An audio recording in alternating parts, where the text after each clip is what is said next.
Buses have officially been rolled out under the rural school bus system as the new school year gets underway. The build-up to the rollout of the system has been fraught with controversy as the opposition has criticized the buses as being old and not suitable for Jamaica. The government has defended the buses, with Transport Minister Darrell Vaz dismissing the PNP's claims as false and reckless. The Transport Minister, along with Education Minister Dr. Dana Morris-Dixon and Finance Minister Favour Williams, was among those at the Halfway Tree Transport Centre this morning to oversee the official start of the program. Minister Vaz told our newsroom that no major incidents have been reported so far today.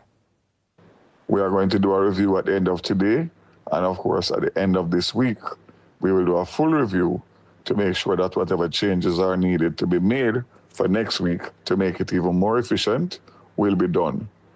The commitment of the government is that the other 40 buses will be rolled out between September and November, making it 100 buses. And as you know, the announcement by the Prime Minister that there is no cost for the use of students on the rural school bus or JUTC up to October. In the meantime, with today marking the start of the new school year, president of the Jamaica Teachers Association, that's president of the JTA, Mark Malava, is encouraging his colleagues to be forward-thinking. Kevin Black has the details. It is time, indeed, long past time, that we honor our teachers. With the teachers' needs high on his list of priorities, JTA President-elect Mark Malava, in his back-to-school message, called on stakeholders in the education sector to begin the year with optimism and determination. Colleagues, as we open the doors of our school once again, I pause to acknowledge you, the men and women of the classroom, the quiet heroes of our nation. Time and again, you have proven that professionalism and dedication remains the hallmark of our calling. To continue to conduct yourselves with dignity and professionalism that have always defined our vocation. Malava also took the opportunity to address some concerns regarding the wages of the nation's teachers. For too long, our teachers in Jamaica have had to bear the burden of salaries that simply do not reflect the demands of the job. Every single data out of the Ministry of Education points to the fact that our teachers are amongst the best performing teachers in this hemisphere.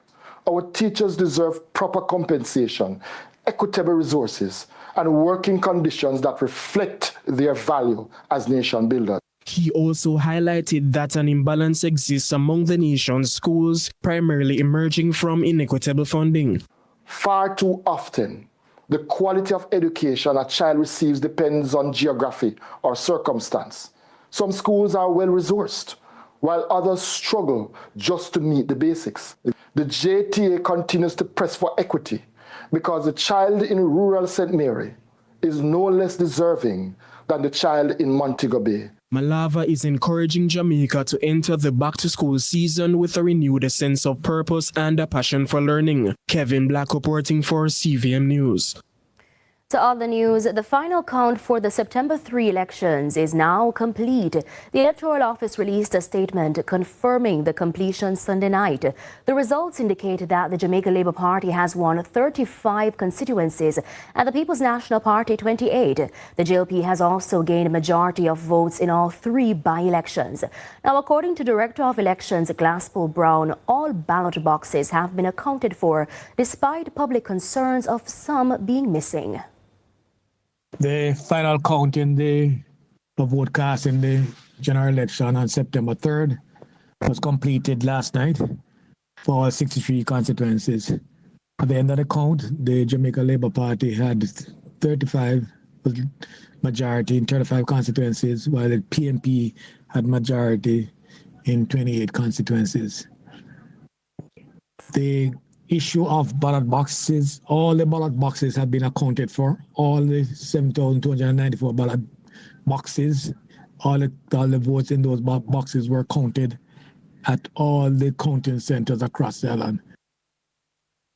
A police sergeant is dead following a two-vehicle collision along Marshall Penn Main Road in Manchester. The crash happened sometime after 2 Sunday afternoon. Marjorie Gordon tells us more. It's reported that the vehicle of Police Sergeant Patrick Brown collided with a truck transporting cows. The vehicles were coming from opposite directions. Sometime after 2 Sunday afternoon, the sergeant was driving a Honda Fit motor car along the Winston Jones Highway in the vicinity of the Jam gas station. It's believed that Sergeant Brown tried to turn into the gas station and collided with the truck. An eyewitness tells what happened after. Yeah, they did it, right? We hear boom, same time we get up, rush, and see what happened. And one man took out two people them and come to me, right? Two of them there ball and hand, one of them skull a show, basically pit out. I guess one of them make it quick and so forth. So basically, we carry both of them. Now I'm thinking, I said we can carry us. Everybody just took off phone.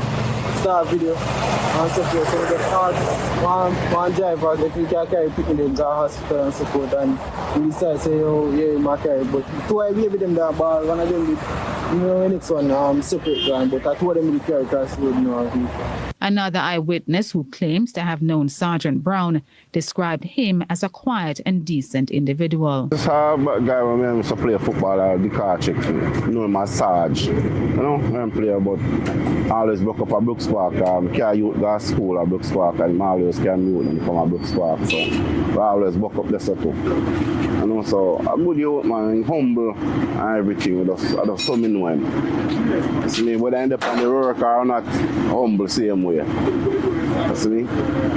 So I just, boy, that's a tragedy, man. He is encouraging motorists to be careful on the roads. Well, motorists still, as what you see, well, you can't say who wrong for right still, but I will just careful on the road, man. I don't know when I feel time I walk will happen, but I will just careful on the road.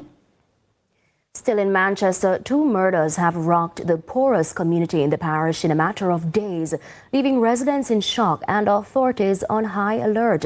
In the latest incident on Sunday morning, residents of Good Ramble made a grim discovery. The body of 33-year-old Orain Kelsey, otherwise called Bad Bush, was found in a decomposed state along the roadway with multiple gunshot wounds. Just days earlier on Wednesday night, shortly before 10 o'clock, residents in Trinity District reportedly heard a series of explosions and later stumbled upon the body of 29-year-old Geroni Walsh lying on the roadway. He had been shot in the head by unknown assailants. Now investigations have since been launched into the killings. In the meantime, a 48-hour curfew has been imposed in sections of Manchester. The curfew began at 6 o'clock Sunday evening and will remain in effect until 6 p.m. on Tuesday.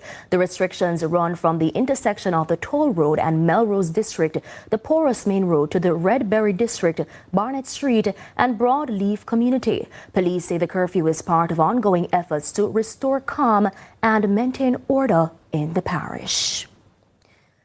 2 Kingston moms turned entrepreneurs are on a mission to make reading more accessible. On this International Literacy Day, the co-owners of Cozy Corner Bookstore share how their passion project is helping parents and children get ready for back to school with special services and resources. CVM's Raymond Morrison tells us more. It's International Literacy Day, a day where we observe reading across the globe. And here in Jamaica, bookstores are endless. The persons come to us, they give us their book list, we get all the books, stationery, we get them wrapped, and all they have to do is just pick up or it can be delivered to them. So we ease the stress and the convenience of going back and forth to different stores. Our space is all about, it's not the regular, typical, boring bookshop. It's interactive, it's fun, it's different. And it's the people who make up the bookshop. And Raymond will have more in Small Biz Big Dreams in news at 7. And it's time for a break. Stay with us. More when we come back.